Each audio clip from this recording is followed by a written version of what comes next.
Pleasure to be here at DLD again, and up here with two great European companies. So, we were sort of intended to be a foil to the previous speaker who's calling it a lost continent, but he actually showed a lot of optimism himself, which is pertinent.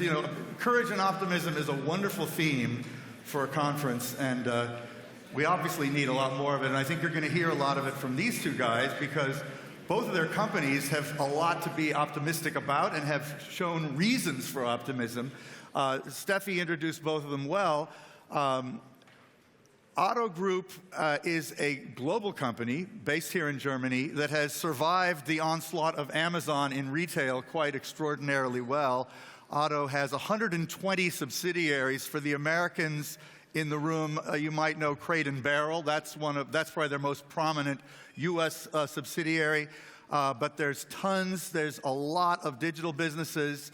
And Sebastian Klauke, who is the Chief Digital Officer at Otto, is responsible for all of that digital stuff and is also strategic and running their venture investing and other miscellaneous, very future-centric activities. Markus is a co-founder of Wirecard, which, as Stephanie said, is really a European hero and truly global. I flew here from Singapore, and when I checked out of my hotel in Singapore, it was a Wirecard terminal that I used to do so. So clearly, Wirecard has developed an effective global presence. So when you think about this issue, let's start, Markus. When you think about this issue of Europe and the pluses or minuses of being European, how do you think about that? Yeah. Let me first thank you for this very kind introduction, even though I hate to hear myself speak. It's horrible. But well, we like it, so go ahead. Yeah, it's okay. I would say one advantage of being a European company is not to define yourself as a European company, but as a global company. I think in Europe, we much more early have to be flexible. We have all these different countries. We still have different currencies. We have different regulatory environments in some areas. We have different VAT taxes. So I think when we talk about the platform economy, it's a big advantage if you very early build into platforms flexibility. And this is, of course, a big asset when you grow global. And when you combine this with a global view, what we did very early, we are today on all 5 continents, I think this flexibility is a big advantage. That today our customers and merchants can connect over one interface and get a truly global service. I think that's a huge advantage. A second message, I don't believe in this zero game. It's not Europe versus Asia versus US, but it is US plus Europe plus Asia. Global growth is coming from the success of all of these continents. And it's a very positive that Asia is closing a gap, and that also in China, GDP per capita is going up. These are all huge export markets. And I think in Europe, we always have been very successful as being a bridge between West and East. And when we combine this with a global view, I think that's a success factor for Europe. And being optimistic also means we have a good overview.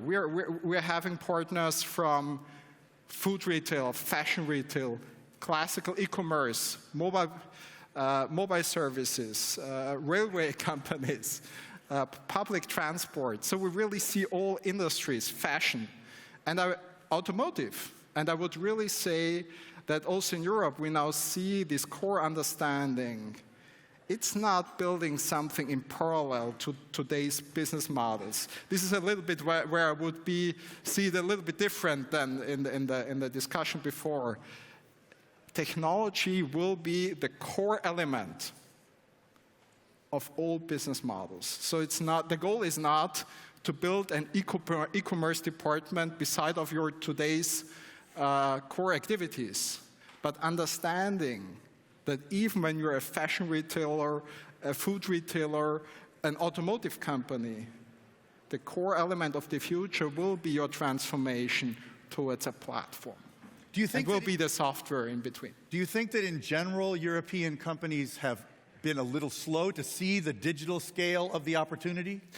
I would say, on the one side, yes, we definitely saw different paces. And for example, in Singapore, we have already a much more aggressive adoption of contactless payments, or NFC. The country that is probably most advanced in adopting mobile payment at the point of sale is China. So I think we see globally different paces in adoption of technology. But that's not a problem. I think all of these processes, no matter whether it's digitalization or data-driven services in the area of machine learning, it's all so early. Yeah, good. It's not a question of having lost already, but it's a question of anticipating the strong assets that you have, right, and really starting a strong strategy today. And even when you start today, you have a good chance to be part of the game. Good. Of course, if you have the mindset that you have lost already, yeah, then you lose. So it's a lot is a mindset case. Okay. Yeah, but we really see a strong, let's say, coming up in Europe. We see very strong and positive development in Europe with incumbent big companies that really are going for digital as a core strategy. Otto is one good example. And we also see a very lively startup scene. And I think that's the combination. Okay. Well, you know, this is my 14th DLD, and just observing what Berta has done itself to become a digital company has been quite extraordinary. So it's a great example of what can be done. And I think even starting DLD was a part of that. It was very visionary. And 15 years later, the company's highly digitized. And Otto Group is somewhat similar. You know, Otto is a company that comes out of traditional retail, got very deeply into catalog retail, and now has made quite an aggressive transformation to digital. And as we know, in retail, it's a challenging market in the digital side because of the overwhelming presence of one company in particular. So Sebastian, talk about how you think about that at Otto and what the opportunities are and the challenges that you've overcome. So when you think of why a digital transformation like the one Otto Group is basically in the middle of, right? I also agree, it just has started, right? What are the success factors to make it real and to make it happen? And I think the first thing is super blunt, it's starting early. You gotta get like off the starting block as early as you can, and fortunately, the owner of Otto Group, Michael Otto, had a like entrepreneurial foresight and pushed the company into exploring digital and the internet like 25 years ago, right? And I can only tell what people have told me because back then I was like in 10th grade, right? But there's one element to add that builds on what you just said, Markus. When you talked about that going digital is not just about building a digital unit next to your core. And 25 years ago, all consultants advised the management and the shareholder of Otto Group to basically give up on the traditional big book mail order business and to go only digital, right? And they didn't do it. And I think it was very, very right. Because I'm very right not to do it, yeah. I very deeply believe like executing your core business that pays your bills, executing this business like hell and making it better and not giving up on it is a key part of a successful digital transformation, because this is like what you might call funding the journey. This will give you like the funds to actually move ahead and invest into innovation that's more disruptive and more like on a longer strategic timescale, right? So like really believing in what you do and putting your customer first.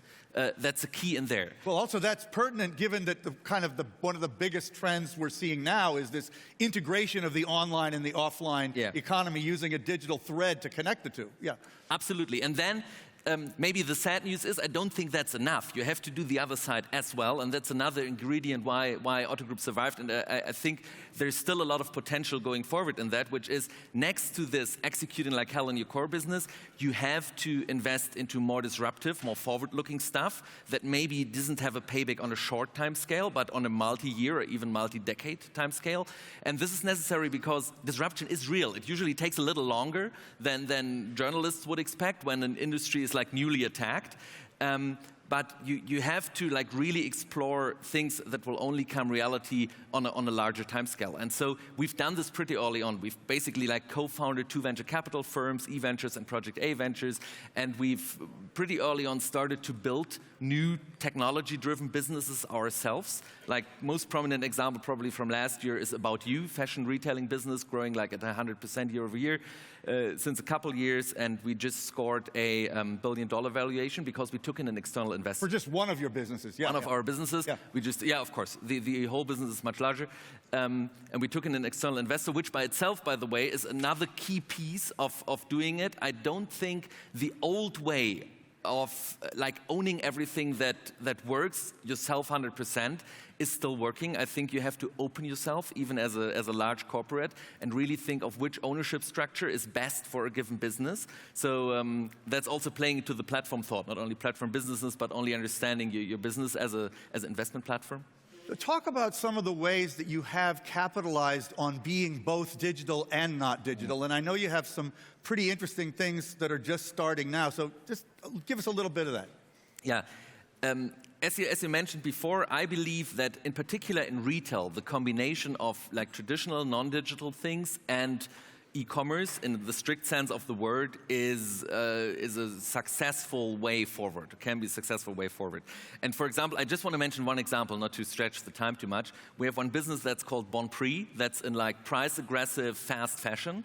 And next month, we're going to open a fully digitized store. That's a physical store. You can browse through the products, but then you have a fully digital process, how you order and how you get the stuff. Basically, it's delivered in-store to the changing room, and you drive the whole process by a mobile app. And if something's even out when of you're in the stock, store, you're on your phone communicating with the store. You like communicate with the store in a digital way. Yeah. And if something is out of stock in your size, say, you can immediately order it home. And I'm not sure if this is like already the final iteration of this online-offline bridging, but I think it's a path worth exploring. And only by like experimenting with real customers and like really trying to find the best customer journey and the best value for your customer can you evolve and iterate this model to success. And that's why we go out with it and invest and push hard. Great.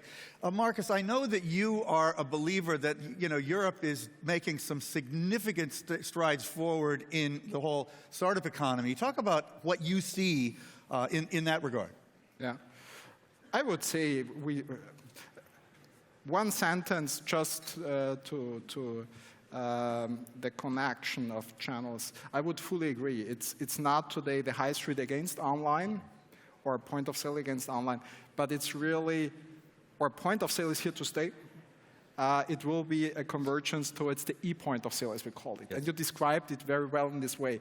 And I think that's exactly the right approach, that the core business, that as an incumbent company that has lots of connections to consumers, you really look, how do you establish new sales channels online, and how do you digitalize and fully integrate in one digital stack your traditional channels. And that's the right approach. And I think that's the right approach for many industries. Additionally, I think we see in many, or startups are good triggers of new ideas. So I think a lively economy has both. Mm-hmm. It has big transforming companies that go out of the comfort zone and go for the new thing. And I don't think at all that having an innovation in your DNA is linked to the size of a company. Mm-hmm. There are also small companies who are not innovative at all. And there are super large companies. Amazon is a super large company. We're also a large company who still have this permanent innovation mindset as a DNA in the company. So it's more a culture thing. It's not a question of size. And beside of all, let's say, passwords like digitalization, machine learning, implementing this culture in the company, also in an incumbent, in a large traditional company, that change is a good thing, that the new thing is a good thing, that you really risk it. I think that's a big challenge and a big chance. And I think we see this now. We see really that from C-level down to the classical departments, this mindset is there. And this is accompanied by a startup scene in the area of fintech, in the area of e-commerce, in the area of machine learning. I think I saw this message that also in Germany, there's a very conservative geography in terms of VC and it's been said a lot, yeah, but not as much lately. That the investment in fintech startups succeeded 1 billion in the last, I think, 8 weeks or whatever. So I think we see really both. We see the big players now really going with a smooth strategy towards digitalization, and we see a very lively startup scene. Sebastian, you used to be a consultant. You know, you were BCG. You've had a pretty interesting career. But when you look at the European context and you look at sort of the landscape of companies, are there some things that you think European companies do need to be thinking harder about that you wish they were doing more than they are? Before I answer that, I have to comment on one point you just said, Markus, because you mentioned the importance of culture to get this transformation right. And I think this can't be emphasized enough. Because why is digital transformation a tricky thing, a hard thing to achieve? It's because you have to do so many things at once that on the surface seem very contradictory. At the one hand, you have to, in your core business, fight for every $1,000 and squeeze your people to be super, super hard about this. And on the other hand, you have to courageously invest huge sums in very risky parts. And the only way to keep a company together is to build a culture that supports this kind of, nowadays it's fashionable to call this ambidexterity or whatnot, but it's been around for always since the internet hit, right? So I couldn't agree more. Culture is the thing. And probably our biggest area of investment as senior management is investing into the transformation of the culture. Yeah? Having said that, your question, advice for European companies. Honestly, I don't think there's a huge advantage or disadvantage in being European when it comes to being successful in the digital world. I just think we can win as much as everybody else from other geographies. So my piece of advice is very simple. It's don't wait, get started. It can be done, right? And what I am sensing in the industry, and also in my former role when I talk to executives of established companies, often there is something, I would call this the reluctance and hype cycle when talking about digital. Usually the first step is people are convinced it's not going to hit me. I think we're kind of beyond that in most industries, not in all, but in most, right? And then usually the pendulum swings to the other extreme and digital becomes like something magical almost, where people say, if we just build this accelerator or if we just do this venture capital investment, we're going to win. But in the end, let's face it, it boils down to very hard work. It boils down to 99% execution, right? And operational excellence and persistence, right? And so you can't start early enough and you can't take it serious enough. So I don't think we have a strategic advantage or disadvantage as a continent. I think we just need to, everybody needs to just jump on it and do it and push for it. So Markus, any comments on that from you? But also, you know, you've been building this company for a long time. You've been there since the beginning. What would you say Wirecard has done? What would you say the key elements are that allowed you to succeed the way you have?